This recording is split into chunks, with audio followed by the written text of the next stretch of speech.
pleasure and privilege to be moderating the second panel today. It is especially a great pleasure to be able to share the dais with such a distinguished group of public officials. To my right, to your left, is Dr. Mary Robinson, who needs no introduction to this audience whatsoever.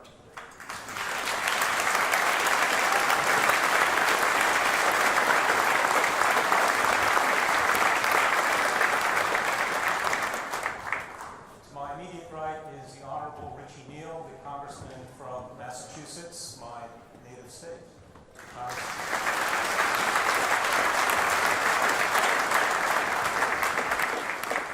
To my far left is Vice President of the European Commission, Mr. Šefčovič. Welcome.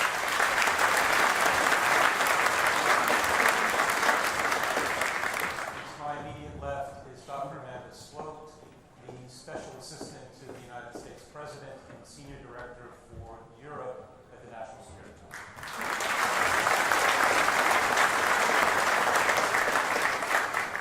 So this morning we were all treated to a very detailed discussion of some of the constitutional, political, cultural, and identity issues facing Northern Ireland. For this session, we want to open the aperture a little bit and look at the meaning of the Good Friday Agreement beyond Northern Ireland. Can it serve as a template, as an example, as a model for other conflicts, and particularly for conflict resolution in other parts of the world? And so the first question is my asking each of the panelists, what are the lesson or lessons that you can draw from the Good Friday Agreement in the subsequent 25 years, and that you think have applicability to conflicts around the world? So let me start with you, Dr. Robinson, please. Thank you. Well, it's been wonderful to be here and to hear some great reflections on the Good Friday, the Belfast Good Friday Agreement. I was president from 1990 to September 1997. And during that time, of course, I tried outside the political with groups of women, with cross-community groups, etc., to encourage and visits to Northern Ireland, including to West Belfast at a time when neither the British nor the Irish government really wanted me to go, but I knew it was important, and I never regretted it. But in September 1997, I on one day ceased to be President of Ireland, and under pressure from Kofi Annan became the UN High Commissioner for Human Rights. Extremely stupid. I didn't take a holiday. I mean, it was crazy. But I then went to my new post as UN High Commissioner for Human Rights, and during 1998, I was promoting the 50th anniversary of the Universal Declaration of Human Rights. And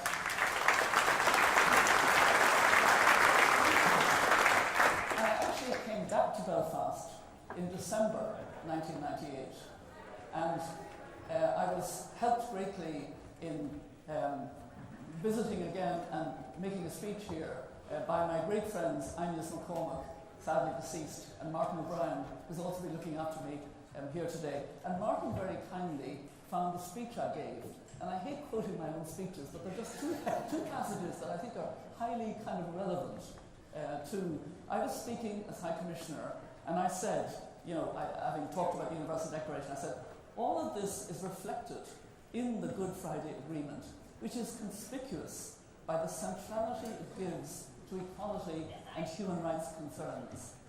Few documents emerging from divisive and difficult political negotiations have so well captured the importance of fairness in creating a right relationship. And then I go on, if I may, just for 1 second. Your job in the future, if change is to be embedded, is to ensure that the various institutions that emerge from the agreement adhere to the human rights standards set for them. My job is to do the same thing from the international level. And then I go on, one more quote. I also see my role as ensuring that the international community learns from your experience, so that the change initiated here can begin to transform the relationships elsewhere, and so transform the lives of so many far from here, by making good on the promises of the Universal Declaration of Human Rights. And this when in 2013 I got a different mandate from a different Secretary General of the UN. I was invited to be the first woman in a senior mediation in the Great Lakes in Africa. And it was under an agreement called the Pact for Peace, Security and Development in the Great Lakes in Africa and the Democratic Republic of Congo. And I can come back to how difficult I found it, but I was trying to implement what the Good Friday Agreement stood for. But maybe you should hear other panels first, and maybe I get a chance to tell you my story. But,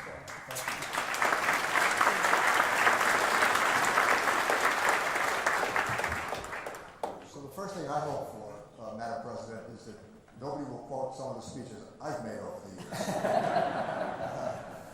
I've never done that before. So I want to thank Queen's University, a reputation of international renown for the reform that they've presented, and the opportunity for all of us to reflect upon what has been an immensely successful part of American foreign policy, the Good Friday Agreement. There's a danger in anecdotes in politics, but there's also evidence that frequently comes of it in these small conversations. And just this morning, coming down from breakfast on the elevator, a woman introduced herself to me. She recognized me, and she said, I grew up in County Down. She said, my childhood was based upon fear. She said, we couldn't travel, we couldn't go where we wanted to go because we were worried about our own security. And then she said to me something that was very powerful. She said, I wish my grandparents could come back for 1 hour to see the success of what happened. American foreign policy is always a manifestation of domestic policy. It means that a representative democracy. People within that democracy have a chance to influence international events. The Friends of Ireland was born because of the violence here in the North.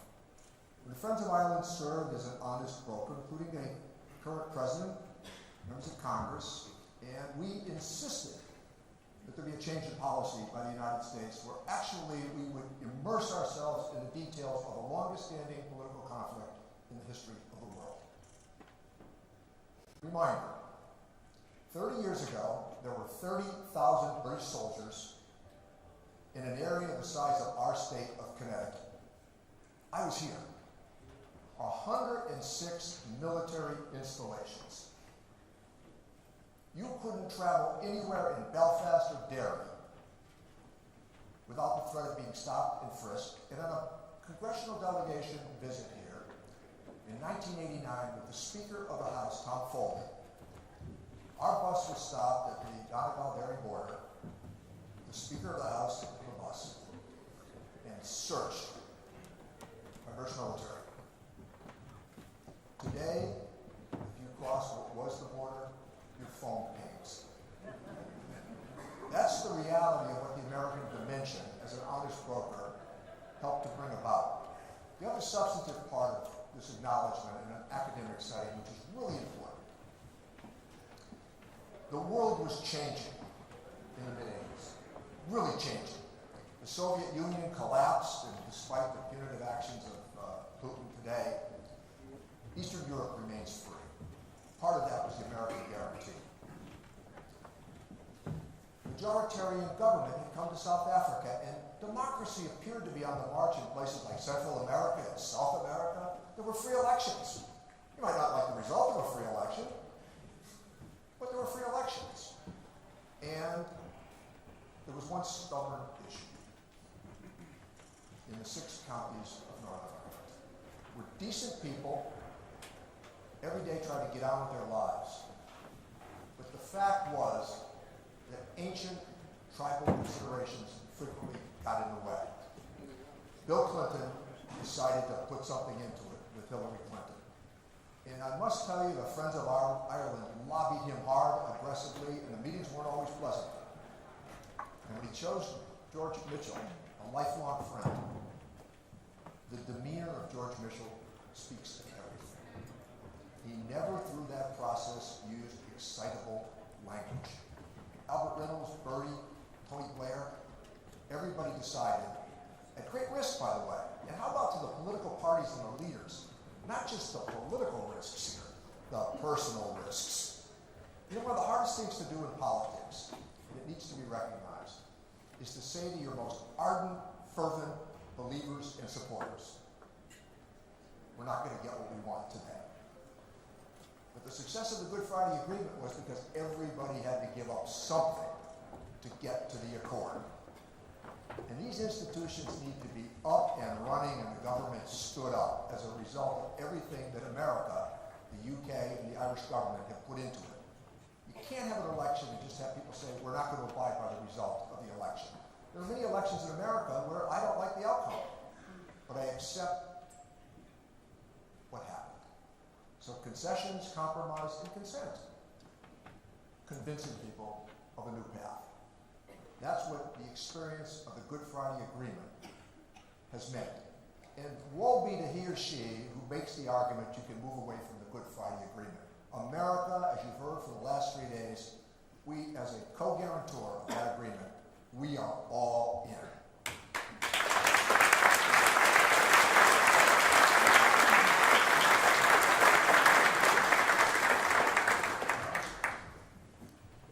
First and foremost, I really would like to thank the Queen's University Belfast for hosting me already for the second time, because I was here in September 2021, because I just wanted to continue this very intensive interaction we had with all political leaders in Northern Ireland, but also with civic society. I think the Professor Kathy Hayward is doing marvelous job in working with the communities, in putting it into, I would say, the metrics, how the opinion polls are evolving in Northern Ireland. And of course, we've been listening very, very carefully to all the representatives of the business community here in Northern Ireland, what is needed. What I heard very clearly was we need predictability, we need stability, we need the vision of peace, and we need the vision of prosperity.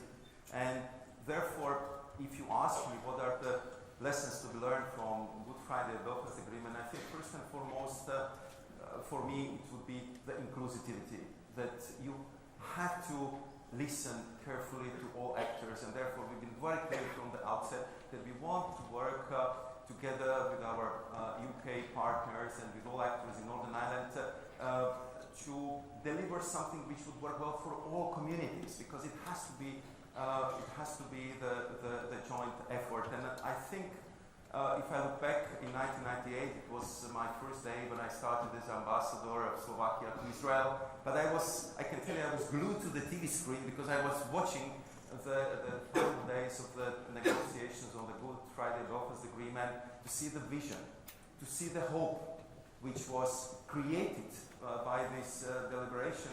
The people celebrating in the streets that the peace has come to the streets of Belfast and other cities in Northern Ireland and across the whole island of Ireland. And I think that you need also to build the positive emotion around the negotiations, which I think was so well translated into huge political support for the agreement. Because if you look at the referendum results, 71% or more than 90% of support, that's remarkable. That's you have a societal consensus that we want to move on, we want to usher the new era, and we want to focus not only on peace, but also on increased prosperity. And I'm very happy that this afternoon with Tony Staub, but also with Secretary Chris Eaton Harris, but also with the US envoy for Northern Ireland, Mr. Kennedy, we'll be also discussing, this perspective of this new economic prosperity for Northern Ireland, because I think that after 25 years of peace, now we need to focus how we can combine the peace with increased prosperity for the Northern Ireland, and I think it's achievable. We saw very democratic dynamics in our previous panels, so I think the democracy is live and healthy in Northern Ireland, so it's up to the people of Northern Ireland how they decide to move it forward. But I think that the discussions like we have today, organized by the university, the interaction, and kind of highlighting what kind of opportunities this new situation brings to the island of Ireland will be the markers which I think will resonate with all political leaders in Northern Ireland. Thank you.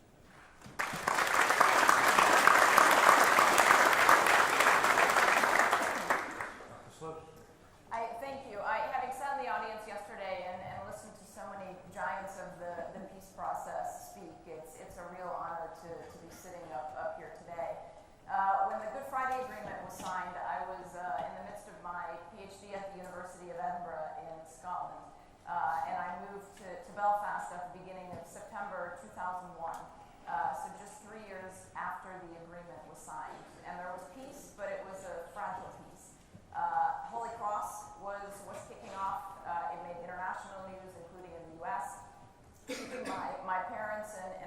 very concerned about my decision to move to Northern Ireland. Just over a week after I got here, 9/11 happened. Nobody ever again asked if I felt safe living in Belfast. And people spoke a lot yesterday about the empathy and the compassion of the people in Northern Ireland. And I have to say, if I could not be in my own country on such a terrible day, it was really profound to be in a place like Northern Ireland, where people knew firsthand what terrorism and what living through those types of experiences was like. My boss here at Queen's University was Elizabeth Meehan, who we lost several years ago, and I know would have fully appreciated the events this week. She invited me over to her house. She told me to call my friends and family. She ordered curry, and we sat there on her couch and over again watched those terrible images from that day. And then as I was getting ready to go home, she gave me a nightgown and told me to spend the night. So felt fully embraced by her and by the people here. That Friday, there was a memorial service outside City Hall, and I see Barbara Stevenson in the audience, who was the newly arrived Consul General then, and she stood on the stage flanked by political leaders and religious leaders from both communities and said to them, the thing you can do to most help us is to find peace amongst yourselves. And so it's somewhat of the inverse of the question on this panel, but it was an interesting example of how a terrible tragedy in the United States ended up being yet another impetus to the peace process here. The morning of 9/11, I know Jerry Adams was in Dublin meeting with Richard Haas, who was President Bush's envoy to Northern Ireland, talking about some engagement that the IRA had been having with the FARC in Colombia. And I think the experience of Colombia and also the way in which the terrorist attacks in the United States resonated with the American people, the way it shaped how they looked at terrorism, including here in Northern Ireland, led to an announcement 6 weeks later by the IRA to start the decommissioning process. Several weeks after that, the PSNI was stood up, and my flatmate, who was a young Catholic woman who had just graduated from Queen's University and been very cagey with me when I moved in about what her career plans were, told me that she was in the first class of Catholic recruits to join the PSNI. And so I saw firsthand through her experiences the reality of what policing in Northern Ireland was like. I worked as a special advisor to the Committee of Finance and Personnel, which when you want to talk about the mundane business that Stormont was doing, was looking at the types of EU funding that the Assembly was getting. I had a friend who worked for the Northern Ireland Women's Coalition, and so went out with Monica McWilliams and others and knocked doors. I worked as a poll clerk at one of the elections here, and really saw firsthand on a day-to-day basis what brave people in Northern Ireland were doing to preserve and to implement peace. And I mentioned Colombia briefly, and it was one of those places years later that really ended up looking to Northern Ireland as a model. And when I left Northern Ireland and moved back to the US in 2005, worked for the National Democratic Institute, which also took a number of political leaders from different countries, including Iraq, where I worked after I left Northern Ireland, here to show people an example of a multi-sectarian, multi-faith, divided society that was able to implement and develop structures to find a way forward for peace.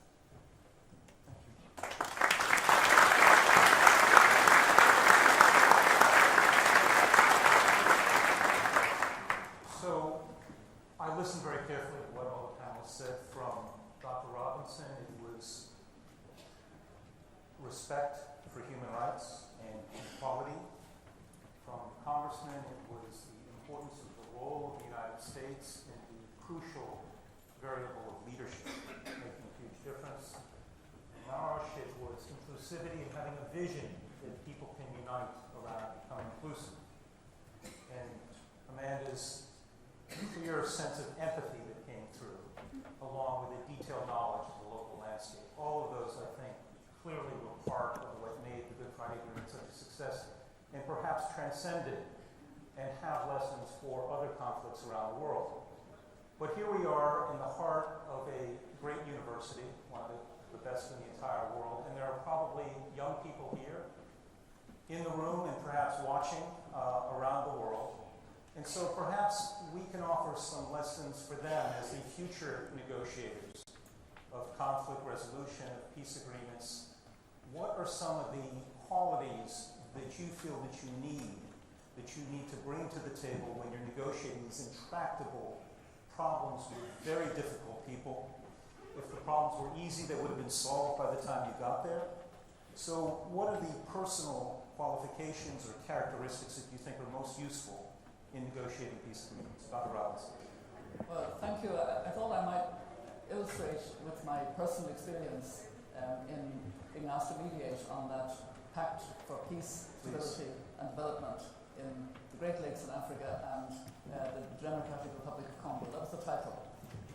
I tried to reframe it as a pact of hope, and I wanted to involve civil society, and in particular women. It was very difficult. I learned a lot from listening to the panel discussions at this conference, and one thing that I absolutely agree with was the emphasis on the need to nurture implementation of an agreement. So you get the words on paper, you get the vision, the Good Friday Belfast Agreement, but you need to really reinforce and fulfill the objectives. So I had 13 heads of state of countries of Africa. I had 4 institutions, the United Nations, the African Union, the Great Lakes organization itself, and SADC from Southern Africa, all represented at head of state level. They were all, pretty well all men. There was one woman, Joyce Banda, was head of SADC for a while. There was a secretariat formed, nominated by these heads of state. They all nominated men. I got Binta Diop, who was a great friend of mine. She was the special representative of the African Commission on Women, Peace and Security to join. I nominated her. I didn't have a right to nominate, but I nominated, and so she was one. When I was in places like Goma and meeting with civil society, I realized that in the culture, very often women wouldn't speak up. So there were times when I literally, because I was short of time myself, I would say, look, this has been very good, I'm glad to have heard you. Now I want to listen to the women. So men, get out. Let me talk to the women. And then I would hear, the serial rape that was going on, terrible violence against women, which will never be spoken about unless you get the group together, etc. I eventually ended up supporting and forming a platform of women's groups from the 4 key countries, from the DRC, from Rwanda, from Uganda, and from Burundi. And that's still going, I'm glad to say. And I follow a little bit. Things are bad again in the DRC. You just don't, you don't easily make and sustain peace. If only we understood how precious the Good Friday Belfast Agreement is, and that it has lasted, has been emphasised, that there is a process here for the people of Northern Ireland which is beyond price. It's invaluable. It's rare. It's very rare at the international level, as I know from my work as the UN High Commissioner for Human Rights and now as Chair of the Elders, where we're still trying to address some conflicts. So, it's wonderful to be here. I hope that this commemoration that has been so well planned by Queen's University, and I pay great tribute to the planning of it, will help encourage valuing and now implementing fully this very special Good Friday Belfast Agreement. Thank you.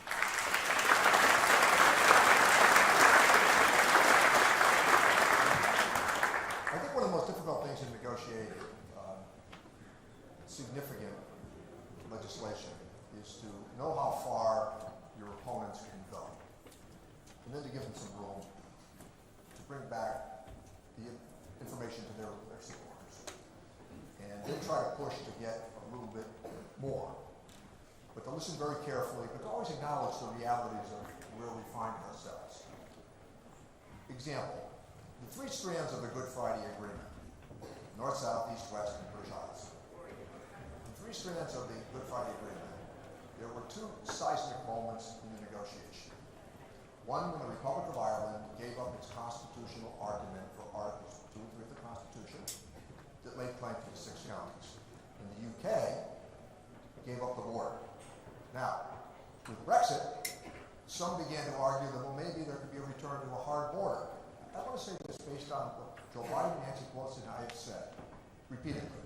There can be no return to a hard border on the island of Ireland.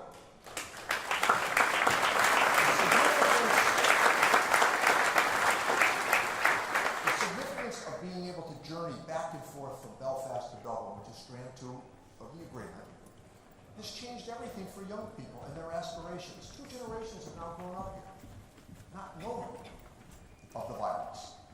And I return to the phrase that I offered early on, the risks that people took to bring about those 2 big achievements. And when we think of it, it becomes a template for the rest of the world. But at the same time, when we reach our potential expands. Thank you.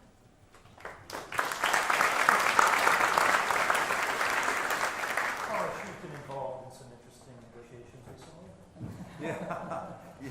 What lessons might you share with us? I think, for the young people, I would say that the message would be the diplomacy, or I would say negotiations in politics. It's not easy. As my mom says, if it would be easy, everyone else would do it. So it's really a challenging task. But you have enormous sense of accomplishment and delivering the public service if you succeed, and it's something which kind of keeps you motivating, because you know that you are trying to do the good thing and to find the best possible solution for all the parties. I would say that lesson number 1 is respect your partner, know your file. Go into the details, because that would allow you to kind of understand better what are the limitations of your partners.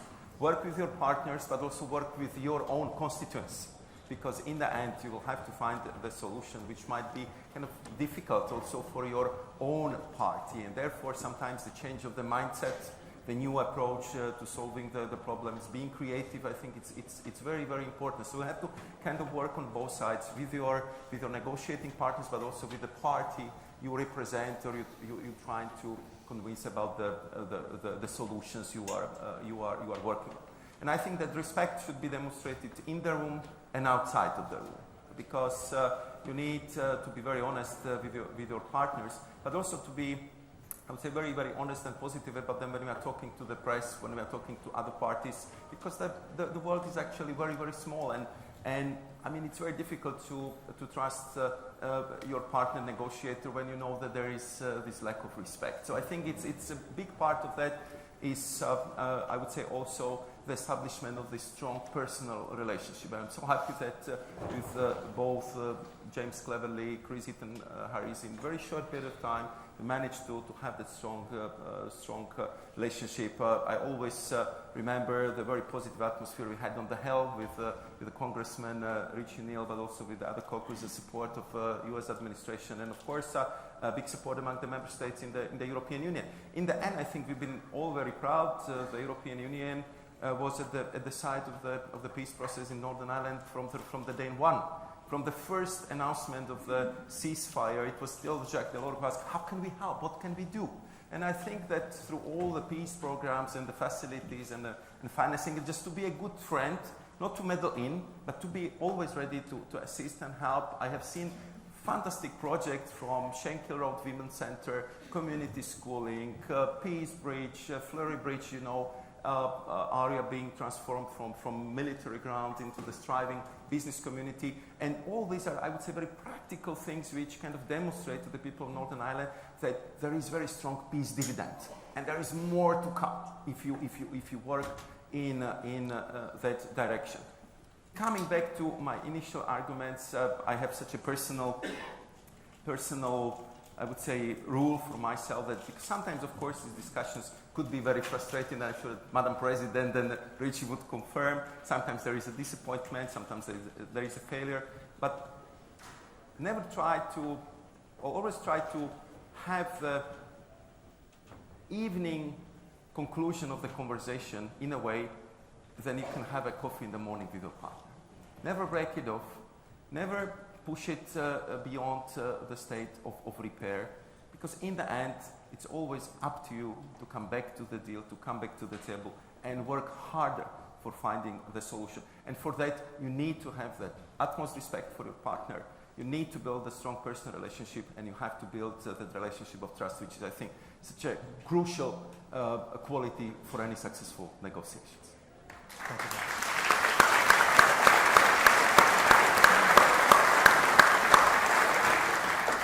Amanda. I think everybody has hit on many of the key themes. The one message I would give to the students here, especially the women students here, is please go into government. I know there is more money to be made in finance. There is more money to be made in tech. Politics and government don't always get the best reputation, but we need a new generation of leaders to bring a new perspective and a new generation.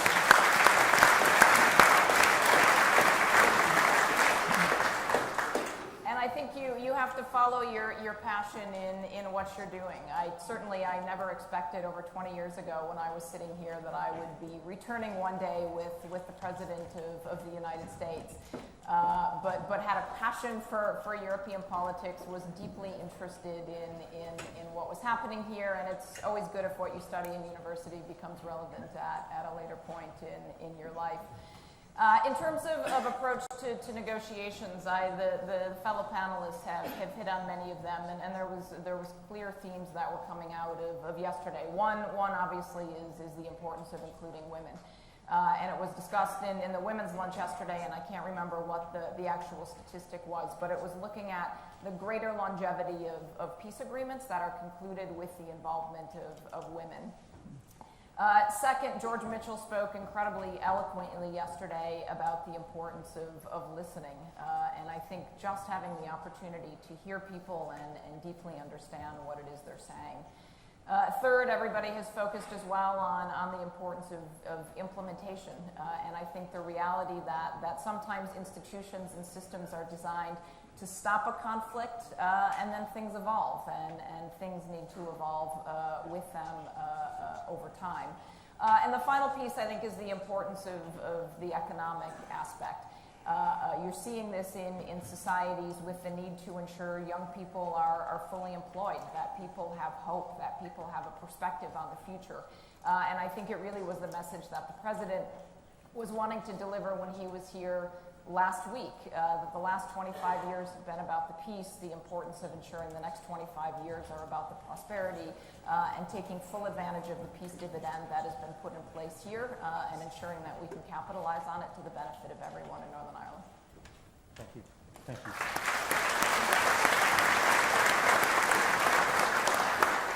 So one of the common themes from all of our panelists is really the importance of communication, both communicating and receiving communications and understanding what that means. Now, we all know that social media didn't exist 25 years ago, but I'm curious what you think, how has social media today impacted negotiations, both in terms of the trust that Maros was talking about, in terms of understanding the opponent's view, in terms of communicating to your own constituency, and in terms of other voices, other stakeholders, perhaps aggravating, increasing the difficulty, putting more pressure in real time on negotiations. Because that's a reality that we all face today. It's something that you can't pretend doesn't exist. It's part of the variables that make up any negotiation today, and you have to be able to handle it. So, Dr. Robinson, how do you evaluate that today, and what advice would you give? No, it's certainly true. I had to actually travel on one day and meet 5 presidents of Africa on a tricky situation. And I'll tell you a funny story briefly. My office was in Nairobi. I'd been and seen President Kikwete in Tanzania. I was going on to President Kagame in Rwanda, and I was staying in Nairobi, and I came to the VIP early in the morning, and the plane taxied down the runway, and phone calls had to be made, and the plane came back for me, an Air Kenya flight. I'll never forget it. It's the only time that could ever have happened. There's a lot of pressure. I think that it's very important to try to understand what is the fear and resistance to an agreement more. And rather than, put pressure of the wrong kind, help those who are fearful to overcome through, and I think this conference hopefully helped. I would have liked to have seen more representation, for example, the DUP here. I thought the panel this morning was very good because it showed the different perspectives. And it did show, that there are still fears, that there are still worries. I think we have to be terribly, kind of reach out as much as possible in order to secure for the whole people of Northern Ireland the full flowering of this agreement. It is ready to flower. There's no doubt about that. I think the Windsor framework was very helpful in, sorting out a lot of knotty issues. It's clear there is goodwill from the United States and money behind that goodwill. There is huge support from the European Union. Northern Ireland is very lucky.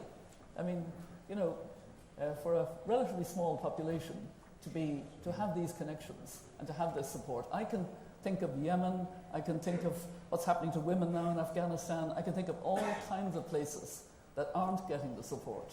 And I just wanted to reinforce one point that you made about the role of women in peace processes. I see Milan Verveer down there in the audience with her incredible Institute for Women, Peace and Security, and how helpful you were to me in my work. We had a great meeting recently with Monica McWilliams and all of us over there, and I think this has helped to highlight the importance of women. But it's more than that.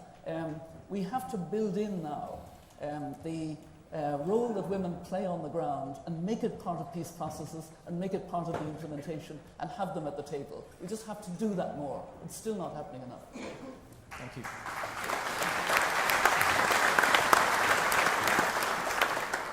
So I'm glad that we would not be trying to negotiate the Good Friday Agreement in the age of social media.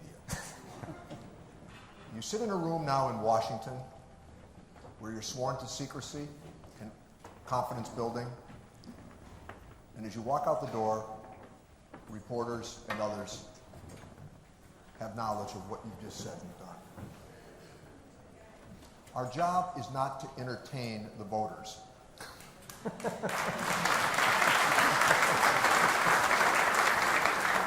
Our job is to inform the voters. And I call attention to that because in complicated negotiations, the reward more and more seems to be how do you stop something from happening rather than having it happen. And the critics know just where to put the needle in with excitable language. They know the media outlet that you go to that's going to confirm what you think rather than the opposite. And social media creates instant opinion. Yeah. How many times in our own lives have we believed something only 6 months later to say, how could I have believed that? Upon reflection. And I think that it plagues the Western democracies now. Disinformation, which is carefully calculated, versus misinformation, which can suggest that somebody's just misinformed. But it's harder and harder in the Western democracies now to get big things done. And the other part of it is back to what happened with the Good Friday Agreement, the compromises that were built in. Compromise is not akin to treason. Compromise means that even though in this moment we can't get what we want, if we're patient enough, if we use the process of democratic institutions, we can prevail over a prescribed period of time. But social media is really plaguing our ability in Washington to get big things done. So we are outraged immediately, and we understand at our leisure.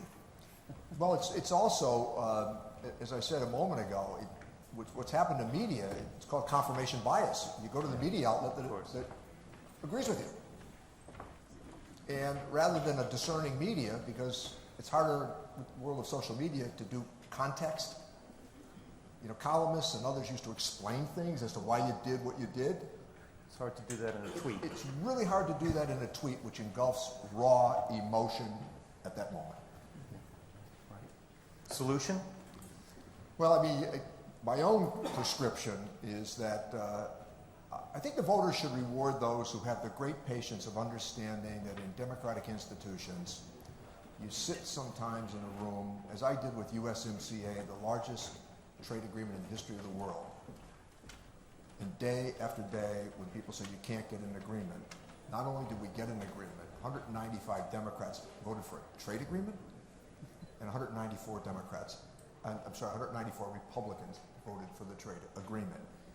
You sit there and again, and you say to yourself, I can't believe what they just said, but you don't say that publicly. And you say, if they say that again, I'm going to get up and leave, and then what? You sit down. You don't get up and leave. But I think that the patience wears thin now because of social media. And again, the reward politically in the Western democracies now seems to be leaning against achievement.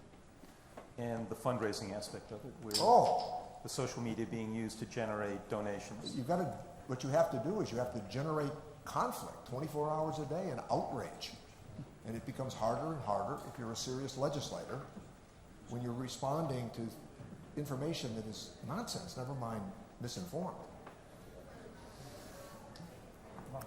I think my lessons from negotiations and, of course, this huge social media presence, which is inevitable, will always be like this. I think that the communication part of the negotiation process is becoming as important as the negotiation themselves.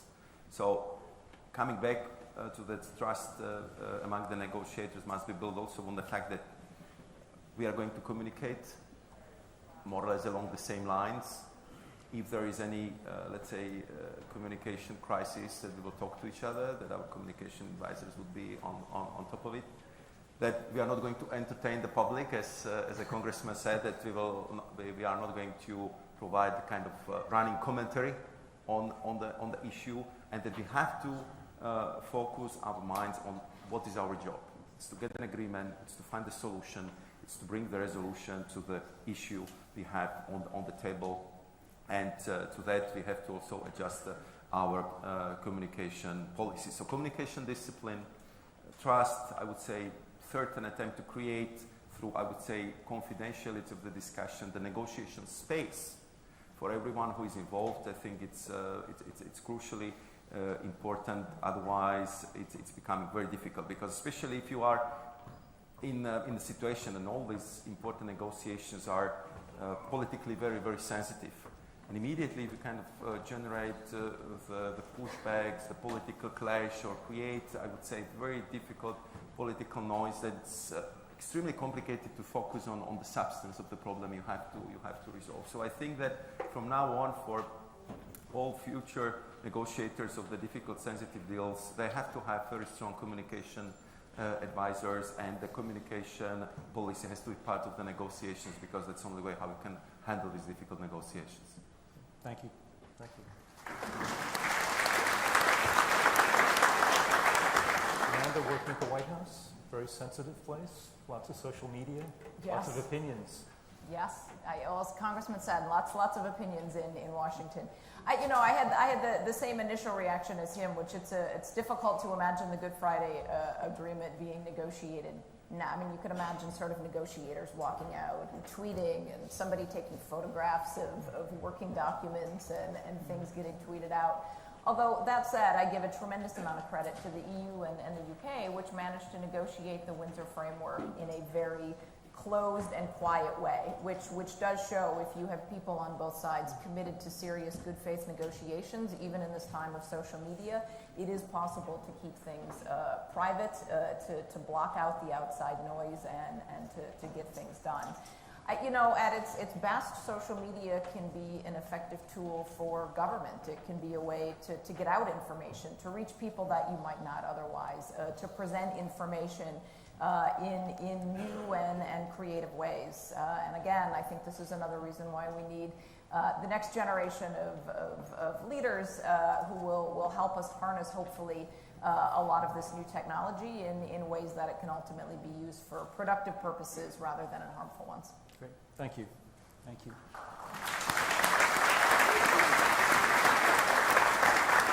So our session is coming to a close. I want to thank Queen's University again. I want to thank all of you, and I especially want to thank my distinguished panelists for, I hope it was a very informative and interesting conversation. Thank you very much. Thank you. That was terrific. Thank you for your answers. No, I'm glad you said that.